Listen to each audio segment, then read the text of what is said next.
Oh, hi, my name is Francine Houston. I'm your host for the Artist in You. And today I have guests. I told you last week I will have guests. They are Keith and Trish West. Can you please introduce yourself to the audience? Yes, hi. My name is Keith West. And I am Trish West, and we are excited to be here. Like we're really excited to be here. So yeah. Okay. I was asked you to come on because I'm one of the authors also of Joy 365. I was wondering, like, what got you to join that devotional, and like, did you write the chapter together or you wrote it separately? Like, how did it go? Well, part of how we got introduced to it was through my business coach, Glendora Devine, and she had told me about the opportunity. And so when she told me about the opportunity, I was like, okay, well, I've done something similar before. And I was like, oh, this will be really cool to do. And so then I told Keith, and I was like, babe, we should do this together as a couple. And then when we went to Dr. V, she was saying you guys could do it, because there's another project that will consist of couples, but this one was individually. So we both decided to do our own chapter. It's funny, I initially came to him, we had this glamorous chapter about just couples and like where we are. We had it all set ready to go. And she was like, Pop, no, you're not gonna do that. You gotta do it individually. So it was kind of cool. Like we kind of kept what the chapter that we had done together, because it's like, you know what, we might get another opportunity to do something like this. And then we both have our own journeys that we thought this would be perfect to share. So I wrote my chapter, he wrote his chapter, and here we are. Joy 365. Yeah. Did you find anybody that was writing a book about marriages and stuff? No, other than Dr. V had mentioned like that's a future project, but Oh, right now, no, we've kind of done separate. We've been in another something similar project like this before, but we still did it individually. So we've not done anything together as a couple on a book project. yeah, I have a feeling they gonna come because I know there's one author. Her name is Tania Johnson. She did a book called Marriage Uncut. She had like three different volumes. That's why I was asking because I think they're around here somewhere. So yeah. Yeah. Yeah, there's always, it's amazing. Like I'm learning myself that once you kind of enter this circle, then you start seeing people start approaching, or you start seeing different things. So we just want to make sure that whatever or whomever we connect with, that there's a good vibe, there's a Mhm. positive vibe, and that's so important to us. Yeah. For us, I know we live a prayer life. So before we move anywhere, we're gonna pray about it. And then if the spirit moves us, that's the way we'll go. Definitely got to make sure that God is first in all things. I believe that as well. So how do you find time to write? Ooh. Now, actually, it's not the time. It's more or making sure that you commit to it. For me, anyway, there's a lot of things that I would love to write about, but being committed to it sometimes in our daily lives, some things got to be put on hold, and then other things have to be put to the forefront. You got to make that list of what's the three most important things to do. So you can have five different things to do, but you have to line them up. They have to be in line in order to do them. But commitment to it is one of the hardest things. And I think for me, it depends on the project. And and I agree with Keith, because sometimes I can bite off more than I could chew. I will overly commit myself to something, but certain things I work better under pressure. So for like Joy 365, I thought about that thing and thought about that thing and I wrote it, rewrote it. I did everything. And then it was like the deadline, boom, it's like the spirit was like, here it is. This is what you're going to talk about. And I was like, I've been stressing over this thing for weeks, trying to figure out what to write and rewrite. And then as soon as the deadline hit, I got all these words and all these ideas. And so I've kind of always kind of been that kind of person that works well under pressure. It's kind of crazy, but it works for me. Not with me. Yeah, he had his stuff written, ready to go. And I'm like, I'm still trying to figure out what to write about. And he was like, why? And I'm like, so yeah. But yeah. So when was the best time of the day for you to write this? Was it like a specific time, or it's just like, okay, I got the words, I want to write it down right now? Well, for me, I had to truly like during the day, like when I'm at work, I just thought about it. You know, during the drive to work, I prayed about it. And me and her will go back and forth and give each other's ideas, and we'll like, how did this work? Maybe this will work. You know, even though we did it separately, we truly did it together. You know, and it just came to me. And after I did it, I was like, okay, here's mine. You can have it. You can put it in, send it to her. She's like, wait a minute, I'm still stuck on mine. All right, yeah, mine done. That's how it went. Yeah, that's exactly how it went. But it was fun doing it. I truly, this book right here, like, I think this is our second one that we did together. But this one here truly was, it was an honor. It was an honor to do this book. It truly was. It was an honor to be in this book. There's so many amazing stories that I've read and testimonies, and it's just heartfelt. Like I really love the way that it came out. And Dr. V she's definitely an architect of it. I thank her for having me. I thank my wife for inviting me in the first place, because I had no idea about this until she came to me. And then with Miss Divine, she's just do it. Just go ahead and do it. There ain't no questions asked. Just go ahead and do it. Yeah, our business coach. Yeah. So she's that, and we did it. We definitely did it. And for me, I'd work better late in the evening for some apparent reason. So again, I can, it could be in my head, and I'll sit down and I'll write something over and over with this thought and this thought. And if it doesn't feel right, it's just something like doesn't feel right.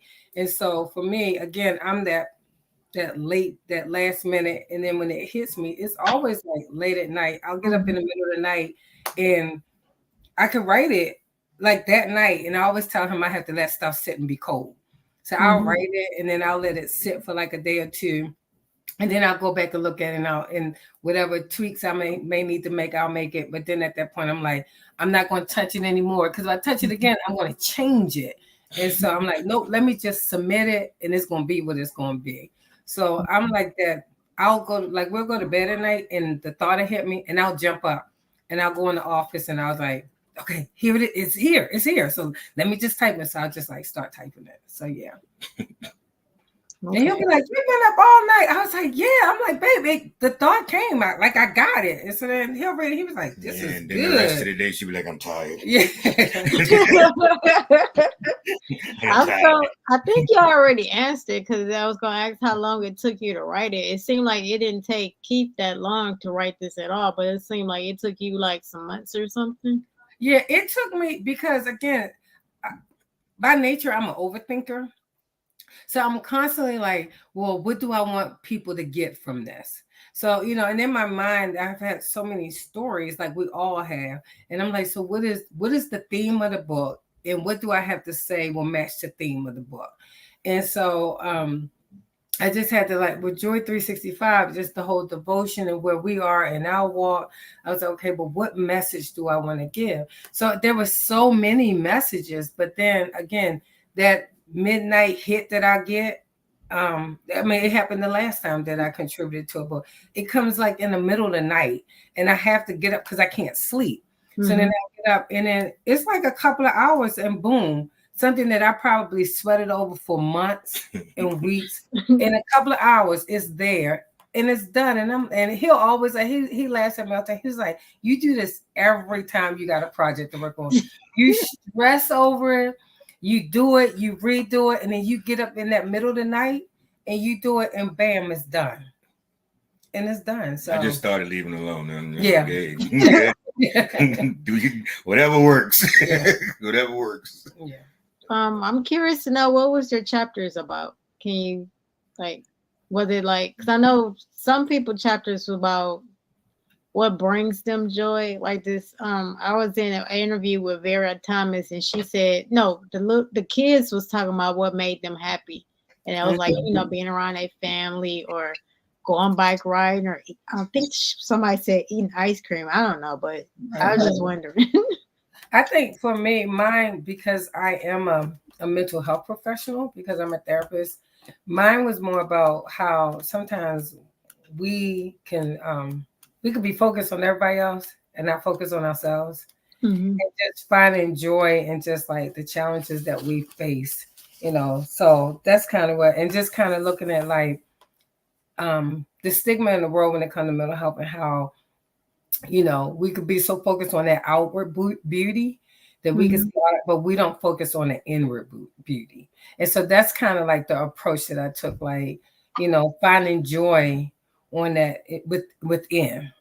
Because it's so, we can always look at the outside of folks and we think people got it together. Oh, I want that life. I want this. And really, we need to look at that inner beauty and find that inner joy. So that was what my chapter was about. And as a mental health professional, sometimes we neglect ourselves. And so just really like taking a minute to step back and like, where's my joy? What makes me happy? What beauty do I see within myself? So, yeah. Yeah, so for mine, my chapter was definitely the joy that he brought me, that God brings. Like we all said, we all have that background of where we come from and what life has brought us through. Mm-hmm. So for me, I just dedicated my part to the overjoy that I found when I found God. I'm a PK kid, but PK kids, we didn't listen to them back then. We did what we wanted to do and did what we was big and bold enough to do. But I come to find out that you can run, but you can't hide. Mm. When God calls for you, you're gonna answer that call, and there's nothing you can do about it. No, and the joy that I found in listening to the call finally has brought me joy in my life, from my wife to my kids to my grandkids, and everything around me is just like I'm one of them. I'm a person of, I don't worry about it no more. God gonna take care of it. Mm-hmm. And whatever God gonna do, he gonna do. Like, there's nothing I can do about it, but I'm gonna still stay happy. Mm-hmm. I'm gonna be happy. I'm gonna make sure everybody around me happy. Like when me and her first met, she was like, your faith. I'm like, that's all I have. That's all I got right now. That's all I know right now is my faith. My faith has brought me through everything, from the bad to good to bad and ugly. Mm-hmm. And right now, it's about joy now. The second part of our lives is about joy. Everything is joyful. No matter what we put our hands on, whether it works or it doesn't work, I will always keep that joy in me. So when she said joy 365, it was kind of easy for me because the joy was in me. The joy is in me. I have that joy, and I just love to talk about it. I love to talk about God. There's nothing more beautiful than letting people know. And I think Bishop said it best. When you have joy over your life, you can see it. Mm-hmm. People can see the joy over your life, and it's like every time I go somewhere now, they be like, "Yeah, you happy? Yeah, I am. I am." And I only give it, and I only say thank you, Lord, thank you. That's all I can say. Well, yeah, I already answered this one. What's the difference? Trish really answered that one already. So I have another question. Your other book that you had, was that self-published, or did you go through a traditional publisher? So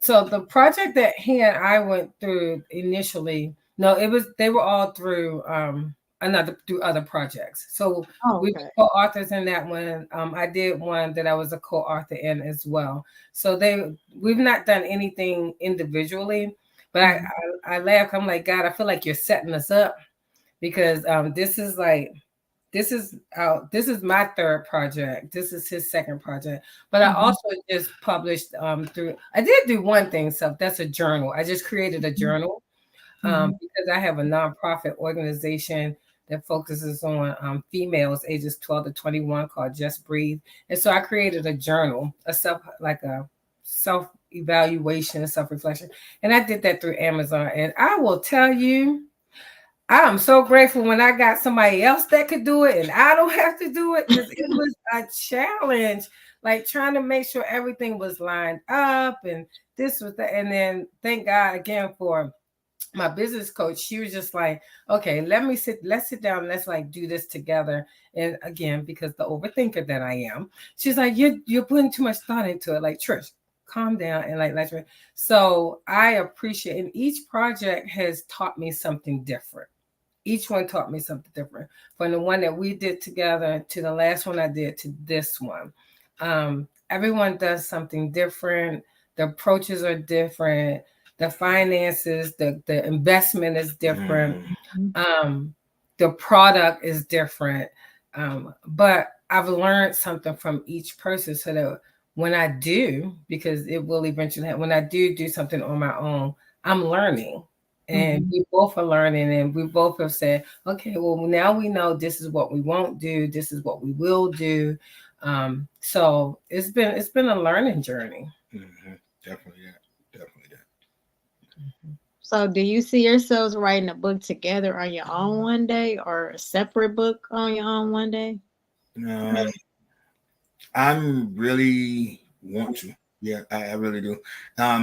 I believe I'm in the process of getting it started somewhere, somehow. Individually? One individually and one together. I have a testimony I need to put out, about my life from beginning to now. And so many, like, I have a business thing that I'm doing now with a couple of people. And the one thing he did say, Mr. V said was, you got a book to write. So he said, get on it. And that's the second person that didn't tell me. So am I getting confirmation? I could be, because it's there. But I would love for me and her to do our journey together, to do our own book together. Yeah, I agree. Same way. I feel like there's something that I want to say individually, and then I feel like there's something that we can offer together. I never really thought, I'll be honest, I never really thought I would write a book. The first project I was on, a very dear friend of mine, she introduced me to the project, and she was like, you should do this. And I'm like, girl, I don't have nothing to say. And she was like, what? You don't have anything to say. And I believe we were on the phone one night to probably almost like 1, 2 o'clock in the morning. And she ran it down. She was like, you've been through this and you survived. You've been through that and you survived. And she just like, bam, bam, bam. And I was like, and in hindsight, I was like, but when she said it, I've never really viewed myself. I always viewed myself as a person like, something has to be done. Just go do it. I never thought like, oh, it should be like, I had never had any thoughts about it. It's just like, it just needs to be done. And she was like, Trish, you have a story. People want to hear your story. And she was like, you should do this. So I was like, okay, I'm going to do it. And I did it. And, and ever since then, this is, again, the projects have been presenting itself. And like you say, before I move, I pray about it. And I seek spiritual counsel. And I'm like, hey, this is project, what do you think? And then I move on it. Okay. So what important advice would you give a first-time author? Like if somebody just came to you and said they never wrote a book before, and it was like, okay, what advice would you give me? Research. Research the people. Research your article. Research what you're gonna put and plan it. Write it down, because a lot of times you start writing and you might forget something. You might have a great idea and you end up going somewhere and come back and be like, what was I just thinking? Like, oh man, Should have wrote it down. So for first time writers, really, yeah, for me it would be just making sure you do your research, especially like for like if you're going to do a book with anybody, make sure that you know who they are, what they're about. Make sure that it's right for you, because if it doesn't fit for you, then it's not going to work. And just don't jump into it, because it's definitely not easy. Definitely not easy. I agree with that. If you're a first time writer, if you're collaborating with somebody, to definitely do your research. Make sure that you understand what your investment is, and what product you're going to get in return for your investment. Because again, I've learned so many things from the 3 different projects, and each time I learned something a little bit different. When it comes to first time I feel like being a co-author was like a practice for me. That's how like it's a practice, so that so when I do my own, I already have a foundation laid. So that's how I look at it. Like if you could be a co-author, at least you could learn what's expected. You could learn about, producing a book and what all it entails. So that then when you do go and do it solo, you already have some basic background. Okay. Good advice. When did you both first realize you wanted to become a writer? I don't think you can. Truly, I don't think. I could have. I tell her this all the time. I never thought I would ever be doing none of this. Like it's not me doing it. Like again, my faith, God doing whatever He's doing with me, and I'm just following His lead. Like, but to be 5 years ago saying I was a co-author, not me. Yeah. And like I said, I never thought about writing a book. I never did. I know I have friends that have written books, but for me personally, no, I had other things that I wanted to do. So a book wasn't even on my agenda. Wasn't even. And so when it presented itself, I was like, okay, let's see what we can do with this. And then I was pleased. And again, each project brought some new knowledge. So yeah. Okay. What are your favorite books you like to read? Me, I'm a suspense person. I love suspense, drama, occasional love stories. Yeah.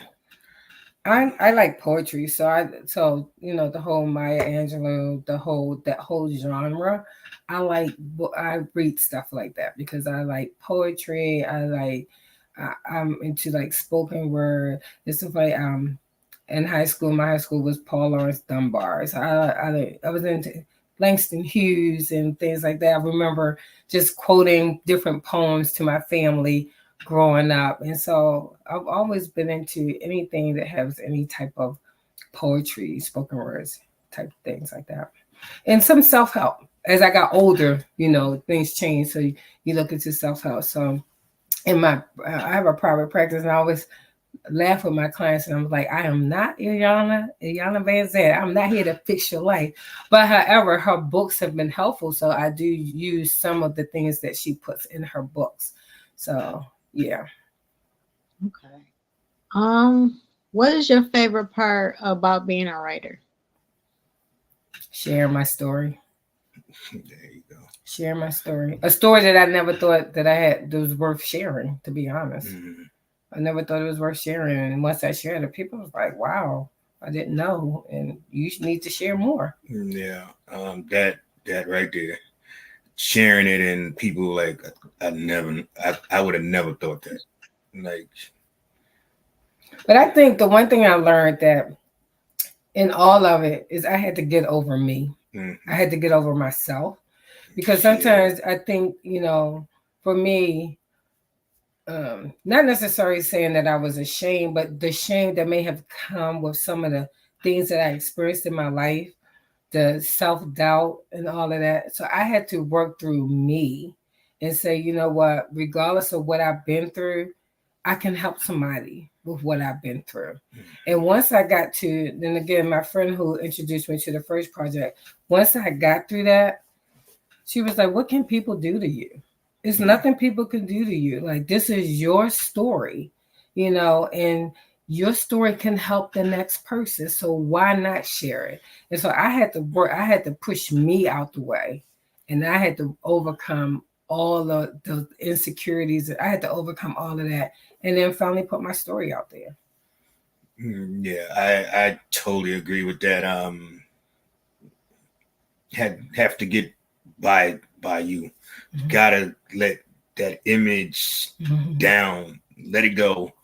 And again, I bring back everything back to our Lord and Savior, where it's for Him. Like, once we get past ourselves, He shines through us. So, like, for me, like, what was it, the domestic violence thing that I did? I'm a survivor. I'm a domestic violence survivor. People were like, a man? Are you kidding me? Like, you were abused by a woman? Like, yeah. Not my wife here, but yeah, I'm a domestic violence survivor. There's not many laws nowadays that help men, and a lot of men won't even tell you their story. Like, I have nothing to fear, nothing to hide anymore. I don't, that shame of, it wasn't really shame. It was just, I just dealt with it. Like that's who I was. I just dealt with it. So now that I set it free, and I'm free of it now. I can't, nothing can hold me back from that anymore. So it is that we have to get over ourselves in order to get it out and help somebody else. So in order for me to help somebody else, I have to let them know what I've been through and who I am now and how I got here and stuff like that. So that's where we are. Like, that's what these books, I believe, is helping us set up for something to tell our story, our full life story, to help. Somebody's going to get something out of it. Someone, if it just gets one person, that's right. I'm good with that. I'm good with that. Okay. I think you already answered what makes a great story. Never mind. You're answering all these questions. So Trish, how do you handle your writer's block? It sounds like you had writer's block.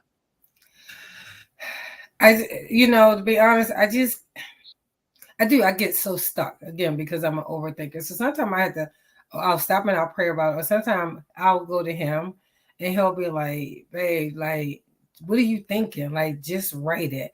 And I'm like, but I'm thinking so much. And he'll like, just write it. Just write it. Write it all. And so sometimes I'll just get a blank. I just have blank. Sometimes therapeutically, I need to write it by hand.